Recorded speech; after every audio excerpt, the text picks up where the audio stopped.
Le co-image des chérubins séraphins de la paroisse Saint-Michel Wekek Bojozita comme dans Kassato Atlantique au Bénin a célébré le dimanche 26 novembre 2023 leur fête annuelle d'action de grâce.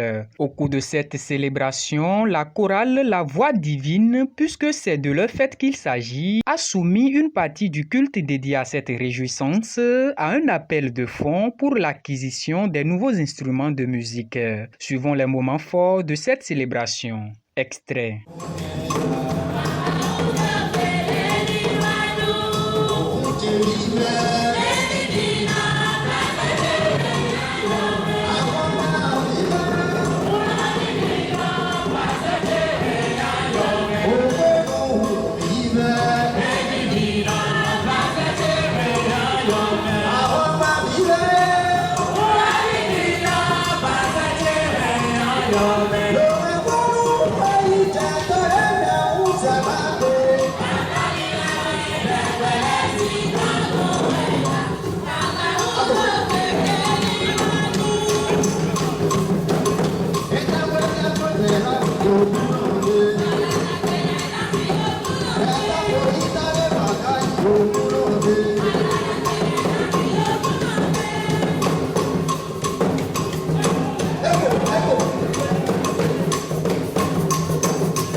Moseko aronko oje nukume yetonleji to quickly agun ovize ton lelo ton leponukan jojo visunu nuni ton loko ka lebi visunu je fune ton leloko keti so yerebe aiba lopon les mains, train à voyer ton lait, yé pour ça de roland à viser ton lait pour dormir.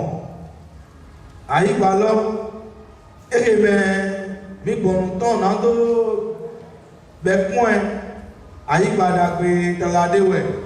Hébreux en son chapitre 10, du 19e verset au 25e. Hébreux chapitre 10, 19 à 25. Écoutons la parole de l'Éternel. Ainsi donc, frères, puisque nous avons au moyen du sang de Jésus une libre entrée dans le sanctuaire, par la route nouvelle et vivante qu'il a inaugurée pour nous, au travers du voile, c'est-à-dire de sa chair, et puisque nous avons un souverain sacrificateur établi sur la maison de Dieu. Approchons-nous avec un cœur sincère, dans la plénitude de la foi, le cœur purifié d'une mauvaise conscience et le cœur lavé d'une eau pure. Retenons formellement la profession de notre espérance, car celui qui a fait la promesse est fidèle. Veillons les uns sur les autres pour nous inciter à la charité et aux bonnes œuvres. Dernier verset. N'abandonnons pas notre assemblée comme c'est la coutume de quelques-uns, mais exhortons-nous réciproquement, et cela d'autant plus que vous voyez s'approcher le jour. Ainsi prend fin notre lecture, glorifions l'Éternel.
La prédication de ce moment de réjouissance a été faite par l'envoyé spécial du bureau de suivi des chorales d'Akasato A, le suprême évangéliste Patrice Amoussou. Suivons un extrait de la substance de son prêche.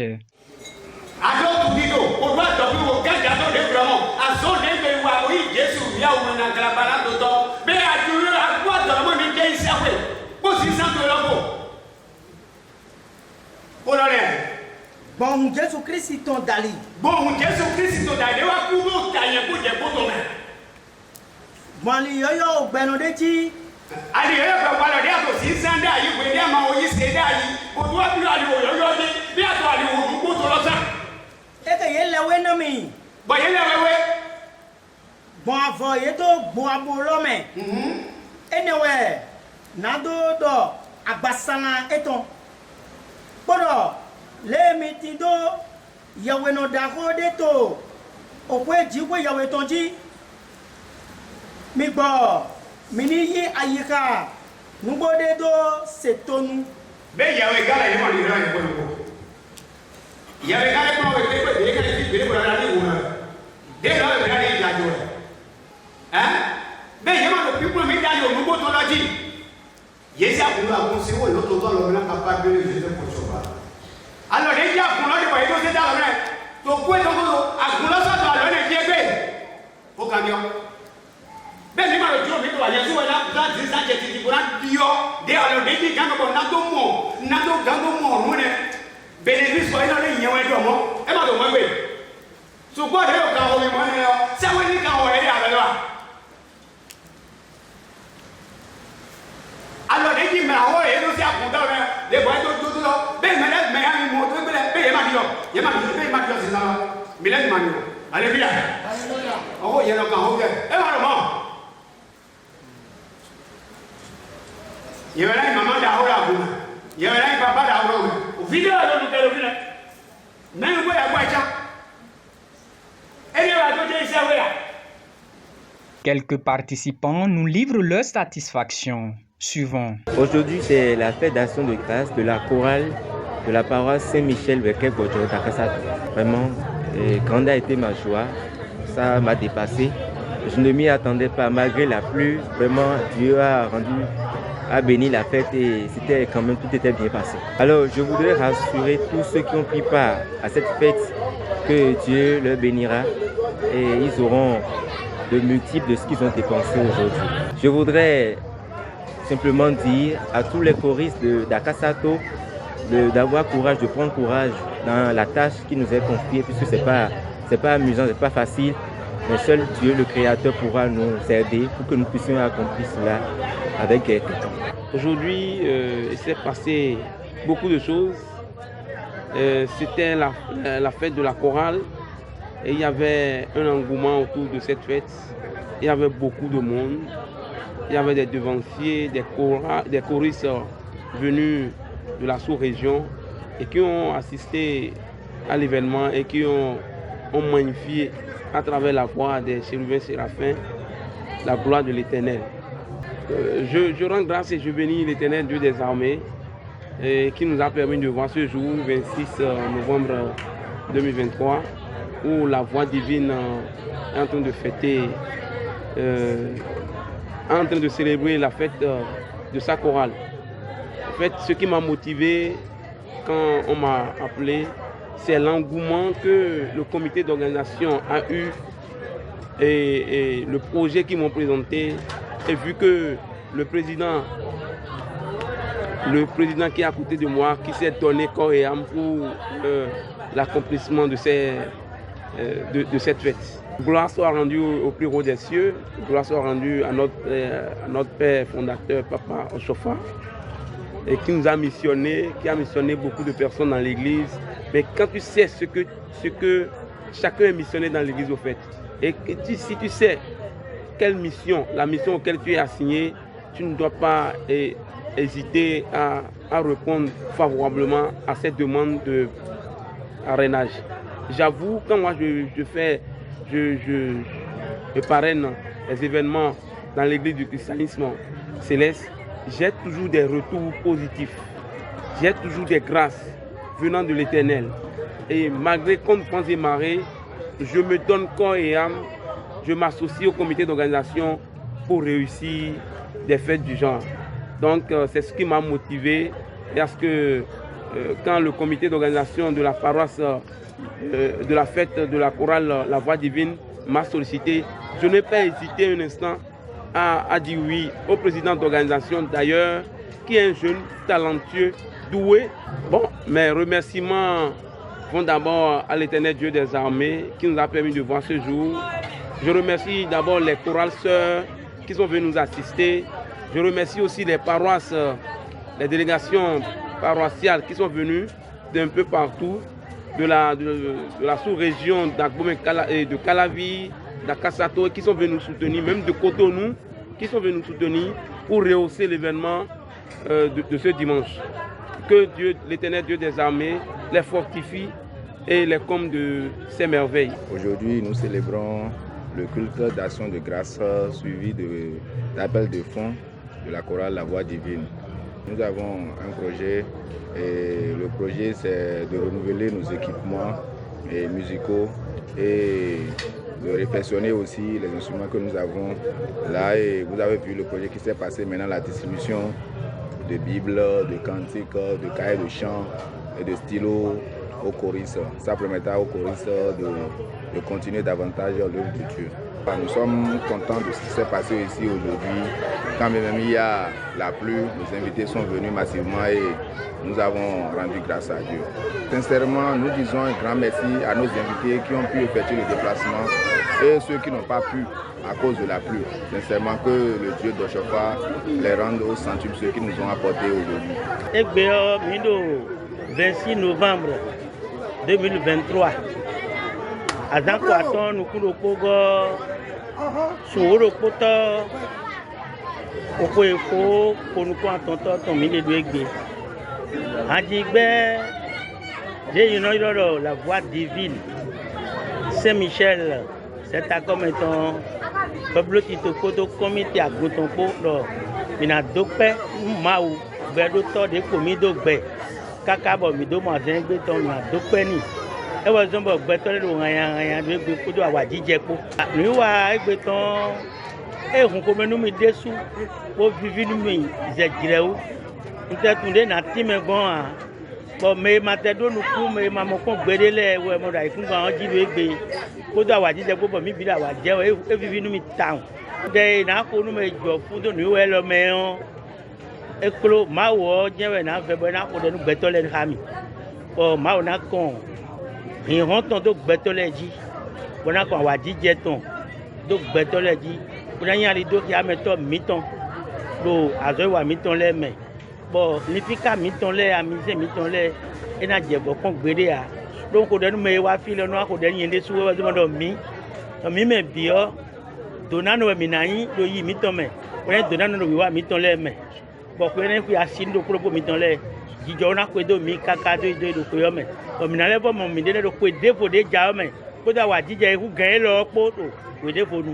àti gbẹ́tsẹ̀ sous région Akasato àtúnlẹ̀ ń lo gbé wọn yín sẹ́dó mi wẹ̀ lọ àzọ́ èmi yìí ọ́ pàwọ́ yín bọ̀ mí dó ló máa kó gbẹ́tọ́ kó sínú kàn lọ́mìnà wà máa ò zọ́ kpóná nù jàyà lòkúrà ló kpó ọmọ ẹ wẹ̀ zọ́n ndo bibi mi wɛ azɔ emi yi kpa emi do ni ma de kpa wa ena nya akɔdo kɔnu mi makana do nya akɔtɔ no ma wutɔn awutu wɔ nbiɔ dɔ mi ni vakan do azɔ ma wutɔn wu kpono yi hadigbɛlɛ si akpo mɛ do ga mɛ mi zedo do règlement mi tɔn lɛ mi yɔ mi ni suivre règlement mi tɔn lɛ kpo wazɔ dide règlement lɛ dɔ do do hadikpo lɛ do kpolokpo mɛ kponu mɛsi lɛ de so nido sisinu hadigbɛlɛ ni vɔ do sisinu mɛsi lɛ bonu mi bi mi nínú kpɔ bo do sisinu nu kɔntɔ mi tɔn lɛ bonu azɔ ni do yi nu kɔn alɔ mi tɔn mɛ bonu ma do sisinu nu kɔntɔ lɛ ya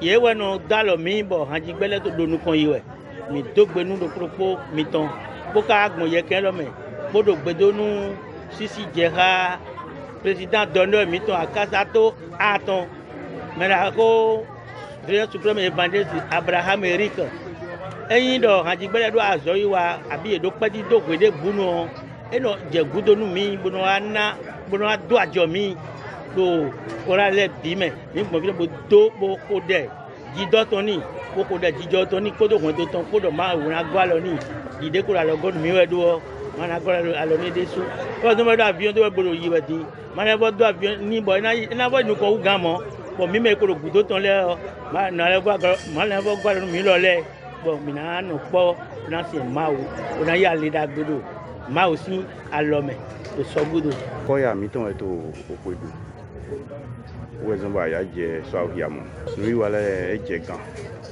o so ja cho ko mi don do chiwe na ki gwe ton so nui mi do na do han ko ya mi ton le we ndo ni tindo wiwe o tindo sisi na me to no kona ile na do mo ale ki to nui ba yi me le ko e so do afo na mi le mi don do ipo fi so maison tu na so na isusu eton we soja na so do sisi o kamo. Une célébration qui a comblé les attentes des organisateurs et de tous, surtout en ce sens où la pluie n'a pas été pour les différents invités ni handicap, ni prétexte, ni empêchement pour la participation massive et active de ceux-ci. Félicitations à toute cette jeunesse organisatrice et que leur vie soit comblée des grâces abondantes du Seigneur. Quant à tous ces participants, que l'Éternel vous bénisse et nous garde. Amen. Shalom.